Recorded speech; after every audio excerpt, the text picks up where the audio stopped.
We all know that breastfeeding is hugely benefit for mums and babies, but we're still having a lot of problems actually doing it. And one of the main reasons is that we're not initiating breastfeeding correctly. It needs to be initiated at birth, whether it's for a C-section mum or a vaginal birth mother. And the only way to do that is to get the baby to the breast as soon as possible. The baby sucking at the breast is actually switching on the breast.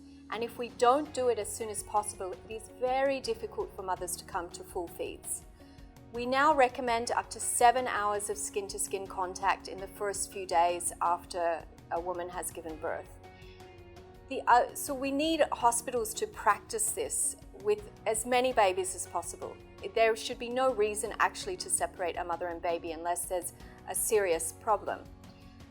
The other thing is that we really need mothers to understand that they might think once they've had a baby it's time to kind of rest and get back to the gym, but the only way to breastfeed is actually to have the baby at the breast. So mothers need to be prepared for a lot of sucking, a lot of sleeplessness. It is very, very difficult in the first few weeks.